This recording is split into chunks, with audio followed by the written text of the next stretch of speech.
Voltamos. Secretário, a Secretaria de Promoção Social segue com as inscrições para as doações de lote remanescentes lá do bairro Vila Matilde. Ontem à tarde foi realizada uma reunião na Câmara dos Vereadores sobre a regularização dos predinhos Sonho Dourado 2. E na madrugada de domingo nós noticiamos aqui que vândalos, ou no caso um vândalo, invadiu o Departamento de Projetos e Desenvolvimento Habitacional. O local ficou danificado e todo revirado. A Polícia Civil já trabalha nesse caso. Além disso, a pedido da população, neste mês, aconteceu a mudança de endereço da Casa de Passagem Travessia, no Itamaraty. Bom, para falar sobre esses assuntos, eu recebo agora o secretário de Promoção Social, Carlos Eduardo Almeida. Carlos Almeida, boa tarde e bem-vindo mais uma vez ao plantão. Muito obrigado mais uma vez por participar com a gente. Boa tarde, Paulo Marcelo. Boa tarde a todos os telespectadores da TV Plan, os seus plantonistas. É sempre um prazer podermos estar aqui e da forma como trabalhamos, com toda a honestidade e transparência, trazer as informações que são tão necessárias, ainda mais quando são ditas, a partir da fonte correta, que é o município, que é a Prefeitura Municipal. Com certeza. Promoção social, claro, voltada para o lado social, mas ontem nós noticiamos aqui aquela invasão aqui no centro da cidade, danificaram o local e nada foi levado, Carlos Eduardo. Pois é, Paulo. Infelizmente houve, o meu domingo amanheceu exatamente com uma ligação referência a esse arrombamento que houve lá no nosso departamento de habitação, em plena centro da cidade, numa rua movimentada ali na Marechal Deodoro, enfim, foram atos de vandalismo, extremo vandalismo, e nada foi furtado. Então, as imagens, os relatórios, e tivemos também a presença de um perito da Polícia Civil lá no local. Então tudo isso já está sendo encaminhado, provavelmente a partir de um inquérito policial, e nós esperamos que o autor, ou de própria vontade ou a mando de alguém, seja identificado e seja tomadas as devidas providências legais. Se eu fosse ele, eu procuraria a Polícia Civil, porque a polícia já tem imagens, das proximidades ali. E a gente conhece muito bem o trabalho da nossa Polícia Civil, que deve chegar nessa pessoa aí o quanto antes. Mas vamos lá, que tem muita pergunta, Carlos Eduardo. A Maria Rita está na Coab, ela está perguntando o que ficou definido ontem na reunião da Câmara sobre os apartamentos Sonho Dourado 2. Só me permite, é o Sonho Dourado 1, Sonho Dourado 1. Exatamente. Bom, foi uma reunião muito boa, Tivemos envolvidos lá Secretaria de Planejamento, Promoção Social, Caixa Econômica Federal, alguns vereadores e uma parte da população que é ali interessada, E também o cartório de registro de imóveis, a gente agradece a presença. A definição é a seguinte, Existe ainda alguns passos que precisam ser tomados. O que tange a Secretaria de Promoção Social, a gente já está, quase que 95% de tudo pronto com relação à relação das pessoas que vão ser beneficiadas com aqueles apartamentos. Porém, devido à parte de entrada ali do empreendimento do Sonho Dourado 1, é necessário uma servidão de passagem naquele imóvel, naquele lote ali. Então, todo esse processo está sendo regularizado junto à Secretaria de Planejamento e o cartório de registro de imóveis. É uma demanda ali daqueles dois setores, e pelo que nós podemos apurar, existe a boa e a grande intenção de ambos setores fazerem tudo da forma mais rápida possível, mais ordeira possível. A gente pede, que a população tenha um pouquinho mais de paciência. Sabemos, aquela velha frase, estou há 30 anos esperando, sabemos disso, mas são questões legais que elas precisam realmente ser realizadas para que as pessoas não tenham problemas futuros. Enquanto isso, faremos, muito em breve, a individualização dos apartamentos, aquele sorteio via live que nós vamos fazer para saber cada pessoa em qual apartamento ficará, e já adiantamos e repetimos o que falei ontem, que as pessoas possam já fazer o seu manejo ali junto ao DEMAI e o DME para regularizar possíveis débitos que existam com essas duas autarquias, para que quando assinado o contrato possa ser solicitado a ligação de água e energia e aconteça da forma mais rápida possível, porque também aqueles que vão residir lá têm as suas obrigações e essa é uma delas. Olha só, e é importante o Carlos Eduardo falar sobre isso, porque às vezes fica alguma pendência e isso aconteceu na entrega dos outros apartamentos, Carlos Eduardo? Aconteceu, sim. As pessoas reclamavam às vezes, mas a pendência era da parte delas também. Pois é, o Vale dos Pinheiros especialmente, as pessoas assinaram os contratos, teve pessoas que saíram lá do ginásio e já foram proceder a sua mudança lá para o Vale dos Pinheiros, só que tinha dívidas, né, com os departamentos. A gente reforça que ninguém vai deixar de ter a água e a energia ligadas. O que é necessário é que alguém que tenha dívidas ou alguma situação pendente com esses departamentos, procurem, vai ser feita uma renegociação, as pessoas vão ter suas águas e energia ligadas, mas conforme a procura aos departamentos. E vai renegociar, divide lá para pagar, né? Todo mundo quer ver o pessoal nos apartamentos. Exatamente. Eles, nós, né? E a população como um todo quer ver a felicidade dessas 300 pessoas que vão, ou melhor, 300 famílias que vão residir lá, né? O Pedro Couto está no Jardim IP. Ele está falando, andar pelo centro está impossível. Quais são as providências que a Secretaria de Promoção Social está tomando em relação ao grande número de pedintes nas ruas de Poços de Caldas? Você sabe que, Pedro, até que nos últimos tempos parece que até diminuiu um pouco. Os moradores, né, teve lá o caso do Itamaraty, que gerou uma polêmica, vamos falar sobre isso também daqui a pouco. Mas o que está sendo feito, Carlos Eduardo? Bom, Pedro e todos que estão nos assistindo, Paulo, é o seguinte, nós estamos executando a política pública como está dentro das normativas, né? São pessoas detentoras de direitos, né? Pessoas que têm uma história de vida. Eu sempre falo, ninguém está na rua porque quer, algo aconteceu durante a trajetória da vida dessa pessoa para que os levasse para essa situação.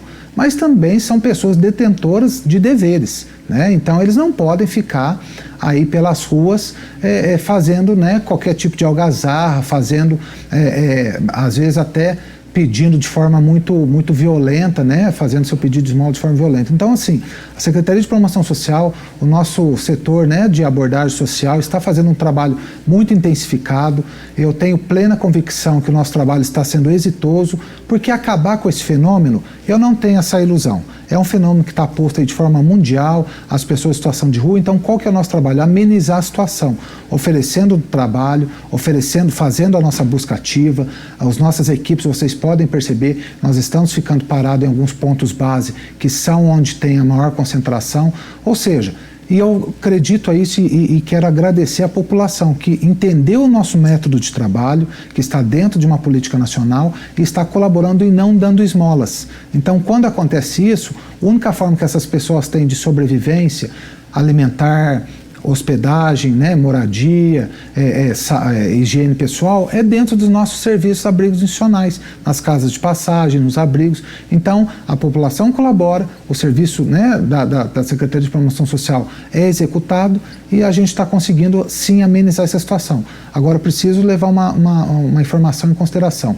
Com o fechamento de algumas cidades, e aí até digo, Pouso Alegre, quando teve o fechamento de Pouso Alegre, por exemplo, algumas pessoas que estavam em trânsito vieram para Poços de Caldas e aqui quiseram permanecer. Mas dentro da política nacional também a gente oferta passagem para que essas pessoas voltem para suas cidades de origem. E isso aconteceu? Acontece. Nós temos um investimento mensal de perto de 3 mil a 4 mil reais em passagens intermunicipais que a gente paga para que as pessoas retornem às suas cidades de origem. O Itamaraty houve uma mudança de endereço, é isso? Exatamente. No Itamaraty, algo que é importante a gente salientar, existia uma casa de passagem chamada Travessia, ali na rua principal, perto ao Céu, né, a Praça do Céu, e aquela casa de passagem ela mudou, né, para 3 ruas para cima no próprio Itamaraty, mas um local muito mais adequado, um local muito maior, onde existe um espaço que inclusive a gente já está colocando em prática também um trabalho que eu acredito muito, que é a terapia ocupacional. Então eles já criaram uma horta lá naquele espaço, estão plantando, está havendo um trabalho nesse sentido. E nesta casa, onde ficava próximo ali à Praça do Céu, foi implantado ali 2 abrigos institucionais por orientação do Ministério Público, quando no início da pandemia, um era para pessoas exclusivamente com suspeita de Covid e outro seria para as pessoas que estavam nas ruas e aceitariam o seu acolhimento. Esse serviço, né, foi feito um termo de parceria por 6 meses, se encerrou, então aquela casa de passagem findou aquele serviço ali. Temos ainda lá no Itamaraty, mas hoje com um trabalho muito melhor, muito mais espaço para que as pessoas fiquem e façam seus trabalhos. Então, assim, nós tivemos uma redução muito drástica. O que ainda acontece, infelizmente, nós temos ainda algumas pessoas que é importante a gente dizer, essas casas de passagem não são instituições de aprisionamento, não é uma cadeia, então eles têm o direito constitucional de ir e vir. Então, o que acontece, às vezes, algumas pessoas dessas que são dependentes químicos, ao saírem dessas casas, às vezes fazem o consumo de álcool ou drogas e ficam ali pela região. Mas temos um trabalho de busca ativa, o qual as pessoas vão, os técnicos dessa casa vão, recolhem essas pessoas e levam de novo para as casas de passagem. Muito bem, a Júlia está aqui no centro, ela pergunta, Poços recebeu algum auxílio para ajudar a população mais carente durante a pandemia? Recebeu, Júlia. Poços recebeu 3 auxílios. Dois através de portarias do Ministério da Cidadania, portaria 369 e 378, são auxílios que a gente chama de forma carimbada, ou seja, só podem ser utilizados para algumas situações muito específicas já previstas na legislação, e assim a gente fez, abriu o serviço de acolhimento institucional, comprou EPIs, compramos alimentos para as ILPIs, mais conhecidas como asilos, compramos também uma série de materiais necessários para o trabalho do dia a dia. E também através da emenda, né, da questão da 173, aquela lei complementar 173 do governo federal, parte daquele recurso veio também para a política de assistência social, onde nós fizemos o trabalho e engajamento de repassar às instituições não só a questão de EPIs também, que eram muito necessários, como também disponibilizar a possibilidade que eles fizessem tivesse a possibilidade de fazer a contratação de forma emergencial de possíveis trabalhadores que vinham a substituir aqueles que estavam afastados por questão da Covid. A Patrícia Lopes está no Centenário, ela pergunta como fica o projeto de habitação social em Poços de Caldas depois do presidente encerrar o Minha Casa Minha Vida. Tem muita gente com dúvida sobre isso. Pois é, né? O Minha Casa Minha Vida não foi encerrado, né? Foi transformado em programa Casa Verde e Amarela. Em outras palavras, é o mesmo programa basicamente. Ele mudou o nome. Mudou o nome, alguns critérios também alteraram, por exemplo, Minha Casa Minha Vida, faixa 1, que é o que nós temos em Poços de Caldas, Sonho Dourado 1 e 2, Vale dos Pinheiros, que era uma renda familiar até R$ 1.800, o faixa 1 do Casa Verde e Amarela são até R$ 2.000, mas que fique muito claro, nós não temos nada previsto para Poços de Caldas ainda, né, nesse sentido do Casa Verde e Amarela, porém, de uma forma muito inteligente, a gestão do nosso prefeito Sérgio Azevedo, através da Secretaria de Promoção Social e Secretaria de Planejamento, já temos 2 áreas disponíveis para uma possível implantação de um programa. Então, caso o governo federal abra amanhã um edital, olha, está aberto possibilidade de unidades habitacionais para cidades, Poços de Caldas já tem as áreas destinadas para isso. Então, é uma questão de inteligência, trabalhar sempre um passo à frente para que a gente possa concorrer em melhor condição dos demais municípios. Seria região leste, oeste, sul? Na região sul, a região princípio. Sul. Né, a região as duas, sul. Os dois? Os dois, a princípio, para a região sul. Muito bom.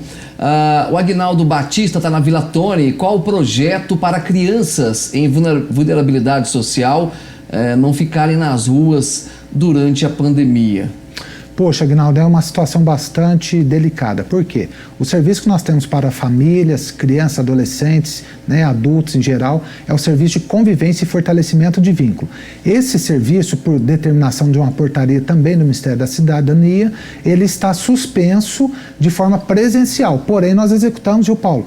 De forma, né, a gente teve que se reinventar também. Sim. Como vários setores, a gente realiza trabalho de forma remota. Então, as nossas entidades parceiras realizam esse trabalho de forma remota.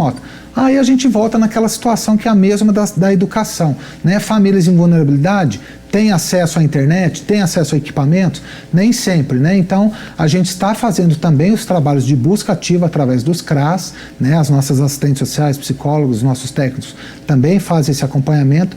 E aí eu peço, viu, que vocês possam utilizar dos canais de comunicação da Secretaria de Promoção Social, especialmente o 3697-3022, que façam, né, o contato conosco dizendo, porque uma cidade de 200 mil habitantes, uma cidade desse tamanho, nem sempre a gente consegue acessar e estar atento a todas as situações. Nos informa, olha, região tal tem mais situações nesse sentido, vamos, né, encaminhar nossa equipe para isso. O Marcos Castro está no Santa Ângela.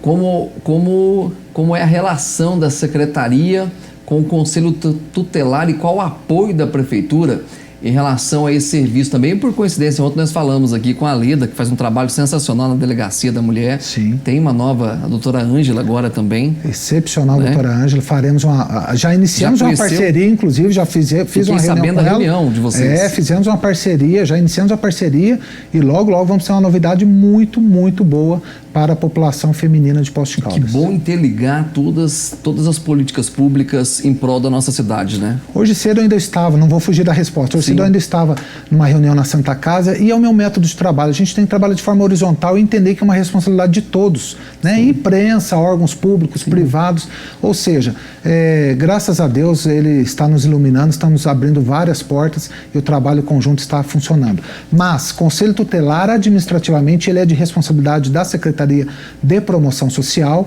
no que tange a fornecer todos os meios necessários para o seu trabalho. Os conselhos tutelares, eles são regidos não só pela lei, né, pelo Estatuto da Criança e do Adolescente, como também uma lei municipal, então tem uma série de atribuições.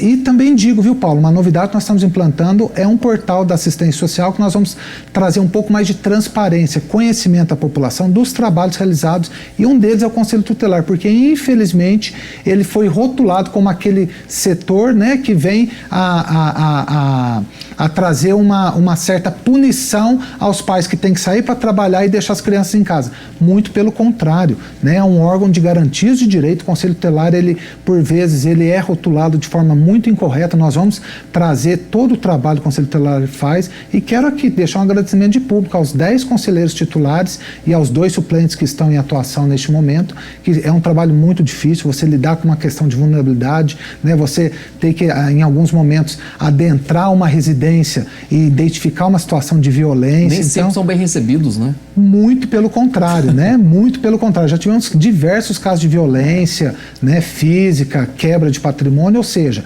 né, mas a gente agradece a preocupação, temos uma ligação muito próxima com o Conselho Tutelar e vocês vão perceber que o Conselho Tutelar ele também vai conseguir demonstrar suas tantas qualidades em detrimento a algumas rotulações que infelizmente aconteceram durante os anos. Ô Carlos Eduardo, eu estou apostando em alguns secretários dessa administração, você é um deles, já falei isso para você pessoalmente, você é um dos poucos secretários de promoção social que tem uma abertura com a imprensa, e não é só por falar com a gente não, você fala com muita transparência e você fala muita linguagem das pessoas também, porque às vezes a informação não chega, né, de uma maneira que as pessoas entendam ou de forma correta até essas pessoas. E desde o ano passado você tem tido um cuidado muito grande, principalmente com o pessoal da habitação, sempre falando o que pode ser feito, o que tem, né, como ser feito de momento. Então, parabéns, sucesso para você lá, viu? Te agradeço, Paulo, eu sei que é verdadeiro, somos amigos, né, para muito tempo e é isso, né? Eu ainda digo sempre, eu sou dessa cidade, meus filhos são dessa cidade, minha família, ou seja, eu quero o melhor para Poços de Caldas. E estamos aqui como secretários, né, de forma transitória, daqui a um tempo não estarei mais, mas vou continuar andando pelas ruas da minha cidade com a cabeça erguida, que fazemos o melhor para o que podemos nesse momento, assim como aqueles que já passaram por aqui. Mas entendo, é necessário falar a linguagem das pessoas para que elas entendam, e uma coisa que as pessoas nunca vão deixar de ter dessa pessoa que chama-se Carlos Almeida, que é uma resposta. Às vezes a resposta não é que as pessoas querem, mas haverá resposta porque vocês são merecedores de ter essa transparência e ter como nós, né, o porta-voz de uma política pública tão importante como é a da assistência social. Sucesso lá, tá bom? Obrigado mais uma vez. Olha, eu volto às 7 horas da noite ao vivo com o Plantão 47. Até lá.